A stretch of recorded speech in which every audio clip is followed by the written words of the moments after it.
So hello and welcome to टेक्डोरामन। एक बार फिर से लेकर आ गए हैं आपके लिए आईपैड 9th जनरेशन की वीडियो। इस वीडियो में हम लोग बात करेंगे कि ऐसी कौन सी ऐप है जो फ्रीली अवेलेबल है हमारे ऐप स्टोर पर, जिसकी सहायता से आप नोट्स को बना सकते हो अपनी एप्पल पेंसिल से अपने आईपैड 9th जनरेशन में। वीडियो शुरू करने से पहले बता दूं कि जो एप्लीकेशन है वो आईपैड ओएस की सभी डिवाइसेस पर काम करती है, सिर्फ आईपैड 9th जनरेशन के लिए नहीं है। क्योंकि कुछ लोग कहते हैं कि ये एप्लीकेशन तो सबके लिए है, अगर व्हाट्सएप अवेलेबल नहीं है तो वो सबके लिए है, और जो कि बिल्कुल सही बात है। लेकिन हम लोग बात कर रहे हैं आईपैड 9th जनरेशन की। अगर आपको आईपैड 9th जनरेशन लेना है तो उसमें आप किस तरीके से फ्रीली में अपने नोट्स को जो है बना सकते हो। राइट, सो जिस ऐप की हम लोग बात कर रहे हैं वो है COLLANOTE कोला नोट।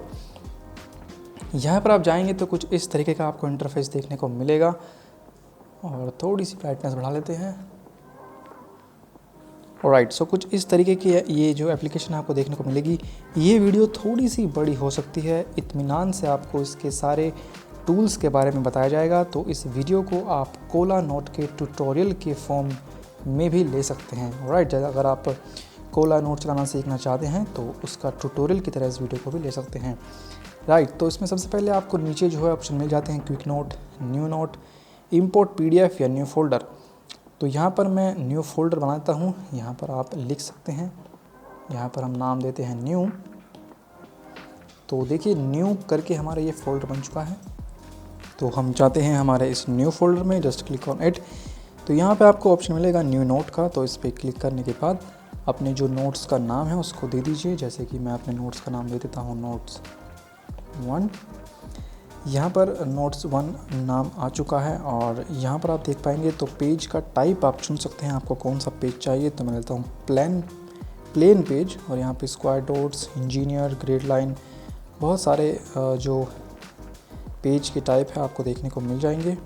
जैसे कि ये कॉपी की तरह भी आप ले सकते हैं नोट लाइन 1। पेज का अगर आपको कलर देना है तो वो कलर भी आप लोग दे सकते हैं। हम लोग बाय डिफ़ॉल्ट जो पेज का कलर है उसको वाइट ही रखेंगे, और पेज को हम ले लेते हैं नन। ऑलराइट, सो कुछ इस तरीके से हमारा जो पेज का लेआउट है वो खुल जाता है। यहाँ पर मेन्यू में जाके आप इस पेज को दोबारा से चेंज पेपर कर क्लिक करके यहाँ पर इस पेज को फॉर्मेट जो है आप चेंज कर सकते हैं। हम फिलहाल के लिए इसको प्लेन ही रखेंगे, और अब इस पर 1 बाय 1 इसके जो ये टूल हैं उनका यूज़ करके देखेंगे। राइट, सो जो पहला हमारा टूल है वो है हमारा पेन टूल। तो इसको हम लोग सेलेक्ट कर लेते हैं पेन टूल को। तो यहाँ पर आप देखिए ये हमारा पेन टूल है। इस पेन टूल की मदद से आप लिख सकते हैं। इस पेन टूल को एलैबोरेट करेंगे तो इस यहाँ से आप पेन के जो डिफरेंट कलर हैं उनको चुन सकते हैं। पेन की विड्थ आप अपने हिसाब से चूज़ कर सकते हैं, लाइक दिस। इसको अगर आप कम करना चाहते हैं तो इसको ईजिली आप कम कर पाएंगे। ओपासिटी भी आप यहाँ से चेंज कर सकते हैं, और प्रेशर सेंसिटिविटी भी आप यहाँ से ऑन या ऑफ कर सकते हैं। प्रेशर सेंसिटिविटी लाइक अगर मैं इस पेन को थोड़ा सा दबा के चलाऊँ तो ये देखिए थोड़ा सा सेंसिटिविटी थोड़ा सा बढ़ा देते हैं। यहाँ पर आप देख पाएंगे कि तो सेंसिटिविटी के अनुसार ये चलता है। यहाँ पर देखिए ये लाइन गाढ़ी हो गई है इसके कंपैरिजन में। तो अगर मैं प्रेशर ज़्यादा लगाऊंगा तो इसकी जो विड्थ है वो ऑटोमेटिकली कम या ज़्यादा हो जाएगी। तो इसको हम लोग प्रेशर सेंसिटिविटी कहते हैं। यहाँ से आप इसको ऑफ भी कर सकते हैं। दूसरे टूल की बात करें तो दूसरा हमारा टूल है पेंसिल टूल। इस पेंसिल की अगेन आप विड्थ चुन सकते हैं, और यहाँ से जब आप लिखोगे तो ये देखिए पेंसिल की तरह ही आप इसमें लिख पाएंगे। तो पेंसिल का जैसा कलर होता है सेम वैसे ही आप इसको लिख सकते हैं। तो ये हो गया हमारा पेंसिल टूल। अब आते हैं हमारे हाइलाइटर टूल। मान लीजिए आपने यहाँ पे कुछ लिखा है, आप इस किसी हिस्से को हाईलाइट करना चाहते हैं तो इसकी मदद से आप उसको हाईलाइट कर पाएंगे। तो ये हमारा हो गया है हाइलाइटर टूल। और ये जो आप ऑप्शन देख पाएंगे ये हमारा है रबर टूल। इस रबर टूल की मदद से आप इसको मिटा सकते हैं। और जो बीच में आपको जो ऑप्शन मिलता है ये जो कमेंट की तरह आपको दिख रहा है, तो इसका हम यूज़ करके दिखा देते हैं आपको। जैसे कि हम लोग कोई भी काम कर रहे हैं तो इसकी मदद से उसको इमेज की फॉर्म में कन्वर्ट कर देते हैं। राइट, इसका मैं कहीं से भी उठा के कहीं भी इसको रख सकता हूँ इस तरीके से, और उसकी जो साइज़ है वो भी चेंज कर लेता हूँ। इन टूल को थोड़ी देर बाद मैं नोट्स में यूज़ करके आपको सभी को दिखाऊंगा, तो आप बने रहिए। फिलहाल हम लोग बेसिक को कवर कर रहे हैं। ये है एक टेक्स्ट टूल की मदद से आप कीबोर्ड की मदद से अपना जो टेक्स्ट है वो लिख सकते हैं। किसी काम का मुझे तो नहीं लगता है।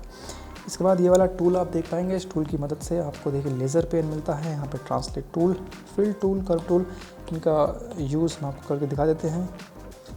तो कुछ इस तरीके से आप शेप बना सकते हैं और उसमें फिल टूल की मदद से जो भी आपको इसमें कलर फिल करना है उस कलर को आप ईज़िली इसमें फिल कर सकते हैं, राइट।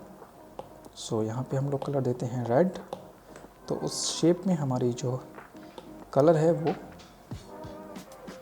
फिल हो जाता है। और टूल देख लेते हैं तो कर्व टूल और लेज़र पॉइंटर। जब आप इसको किसी को स्टडी कराएंगे अपनी यहाँ से इस नोट्स की मदद से, तो आप लेज़र पॉइंटर का भी यूज़ कर सकते हैं। ये है हमारा स्केल, जो कि आप सभी लोग को जानते हैं। किसी भी एंगल पे हम इसको सेट करके हमारी जो लाइन है वो एक्यूरेटली सीधी लाइन इससे खींच सकते हैं, राइट। तो इसको हम लोग ऑफ कर देते हैं। पेंसिल पर आप एक बात नोट कर पा रहे होंगे, तो देखिए पेंसिल जब मैं कुछ इस तरीके से चलाता हूँ तो इसकी फिक्स विड्थ है, और यहाँ पर देखिए इस पेंसिल का जो साइज़ है वो रबड़ का जो साइज़ है उसको मैं कम ज़्यादा प्रेशर की सेंसिटिविटी के अनुसार चेंज कर सकता हूँ। ये है हमारा हैंड टूल, जो कि हमने ऑफ़ किया हुआ है। इस हैंड टूल की मदद से अगर इसको हम लोग ऑन कर देते हैं तो पेंसिल के साथ साथ आप उंगलियों से भी इसमें लिख सकते हैं। इसको जब हम ऑफ़ करेंगे तो आप हाथ से इसमें लिख नहीं पाएंगे, सिर्फ पेंसिल से लिख पाएंगे। तो ये इस हैंड टूल का काम होता है। अब देख लेते हैं इसके मेन्यू के ऑप्शन के। तो आप मेन्यू में जाएंगे तो मोस्ट यूज़, यहाँ पर आप देख पाएंगे चेंज पेपर कर सकते हैं, highlight behind hand writing, dark user interface को आप ये स्मार्ट जो डार्क मोड है उसको ऑन या ऑफ़ कर सकते हैं। आप देखिए कि अगर मैं इसको स्मार्ट नाइट मोड पर लगाते हूँ, जो पेन का कलर है वो वाइट में चेंज हो जाता है। अब हम लोग जब काम करेंगे तो कुछ ऐसा इंटरफेस हमें दिखेगा। स्मार्ट डार्क मोड ऑफ़ करने पर आपका जो पेपर है वो अगेन कलर के साथ चेंज हो जाता है। और ऑप्शन की बात करें तो आप यहाँ पे अपने जो नोट्स हैं उनको पीडीएफ की फॉर्म में एक्सपोर्ट कर सकते हैं। और जेस्चर्स की बात करें तो यहाँ से आप अपने जेस्चर सेट कर सकते हैं, यानी कि अगर आप 2 फिंगर से टैप करेंगे तो क्या आपको अंडू चाहिए, और डबल टैप से या फिर ट्रिपल टैप से आपको क्या चाहिए, तो यहाँ पर आप अपने हिसाब से पाम डिटेक्शन देख पाएंगे। तो हाई, नॉर्मल, लो, यहाँ पे हम लोग नॉर्मल पे इसको सेट किया है सेंसिटिविटी को। और नया फंक्शन जो इसमें है वो है प्ले राइटिंग साउंड। अगर इसमें इसको ऑन करिए कुछ लिखता हूँ तो आप साउंड को नोट कर पाएंगे। देखिए तो ये साउंड काफ़ी थोड़ा आर्टिफिशियल साउंड लगता है, इसलिए हम इसको ऑफ ही रखते हैं। चेंज वॉलपेपर, आप इसके पीछे वॉलपेपर भी लगा सकते हैं, और कोई यूज़फुल फीचर इसमें फ़िलहाल नहीं है। यहाँ से बात करेंगे तो इस तरीके से आप अपने पेज को ऐड या यहाँ से जो डिलीट है उसको आप लोग कर सकते हैं। और यहाँ से आप कोलैबोरेशन कर सकते हैं, जो कि हमारे मतलब का नहीं है।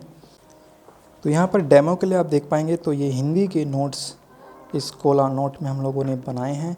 यहाँ पर आप लोग देख पा रहे हैं तो ये सर्वनाम के प्रकार हैं।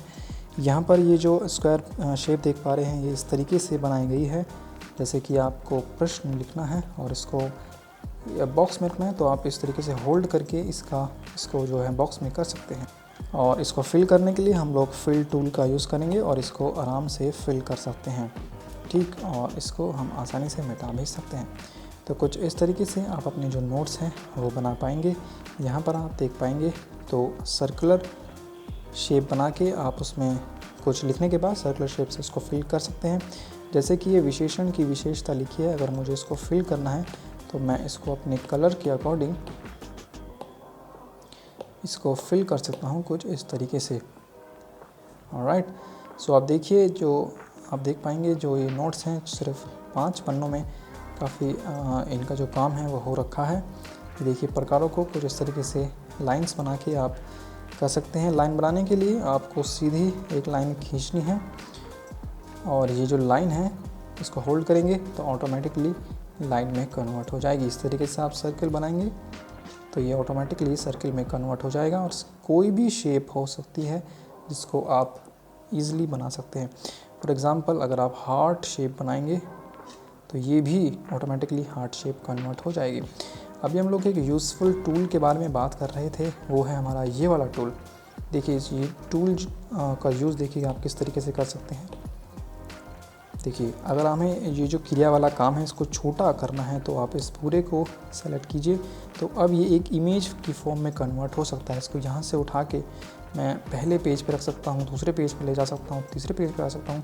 ये सही से सेलेक्ट नहीं हुआ है इसलिए ऐसा दिखाई दे रहा है, तो इसको हम लोग कर लेते हैं अंडू और अच्छे से इसको हम लोग सेलेक्ट कर लेते हैं फ्रॉम द टॉप। अब देखिए पूरा सेलेक्ट हो गया है। यहाँ पे इसको उठा करके किसी भी पेज पे मैं रख सकता हूँ और इसका जो साइज़ है वो कम या ज़्यादा आसानी से कर सकता हूँ। ये देखिए इसको मैं कम करके ये जो क्रिया वाला काम है इसको यहाँ पर एडजस्ट भी कर सकता हूँ। देखिए कितना छोटा एडजस्ट हो गया है। रिवाइज़ करने के लिए आप जूम करेंगे तो आप इसको आसानी से रिवाइज़ भी कर पाएंगे। तो देखिए कितना आसान है, इस इमेज टूल का यूज़ करके आप अपने जो ऑब्जेक्ट है उसको कहीं से उठा कर भी कहीं भी रख सकते हैं। राइट, सो ये जो टूल है यहाँ पर आप देख पाएंगे कॉपी इमेज रिकॉग्नाइज टैग। अगर इंग्लिश में होता तो इसका टेक्स्ट भी रिकॉग्नाइज हो जाता। इसका डुप्लिकेट भी हम लोग बना सकते हैं बड़ी आसानी से और इसको सेलेक्ट करके डिलीट भी ऑटोमेटिकली कर सकते हैं। तो यहाँ पर आप देख पाएंगे तो नोट्स में आप इस तरीके से कर सकते हैं। हाईलाइट टूल मैं आपको दिखा देता हूँ। मुझे सर्वनाम को हाईलाइट करना है तो कुछ इस तरीके से मैं हाईलाइट कर सकता हूँ। मेन जो पॉइंट है उनको मैं कुछ इस तरीके से एज अ डेमो हाईलाइट कर सकते हैं। एक पॉइंट की हम लोग बात कर रहे थे वो था हमारा लेज़र पॉइंटर। ये देखिए अगर आप किसी को पढ़ा रहे हैं तो देखिए व्यक्तिवाचक संज्ञा, व्यक्ति, वस्तु, स्थान का नाम का बोध, तो कुछ इस तरीके से आप इसका पॉइंट का यूज़ करके किसी को पढ़ा भी सकते हैं। इस तरीके से जो लेज़र पेन है इसका यूज़ भी करके आप जब लेक्चर लेंगे तो आप ईज़िली इसका यूज़ करके इसको काम में ले सकते हैं। इस एप्लीकेशन की डिसएडवांटेज की बात करें तो इनका खुद का सर्वर नहीं है। आपके जो नोट्स हैं अपने iCloud ड्राइव में आप आसानी से सेव कर पाएंगे। तो आई होप ये वीडियो आपकी कुछ यूज़फुल लगी होगी। हमने जो इसका ट्यूटोरियल है वो आपको पूरा ही दे दिया है और अगर आपने iPad 9 जनरेशन या कोई भी iPad लिया है तो आप इस तरीके से अपने जो नोट्स हैं वो बना सकते हैं। आसानी से अच्छे नोट्स बना सकते हैं और आसानी से उनकी जो PDF है उसको भी export as PDF, export as PNG में उसको एक्सपोर्ट कर सकते हैं। तो इस वीडियो में फ़िलहाल के इतना ही। मिलेंगे हमारी अगली वीडियो में। Thank you for watching. अगर आपको वीडियो पसंद आई है तो हमारे चैनल को सब्सक्राइब ज़रूर करें। Thank you for watching.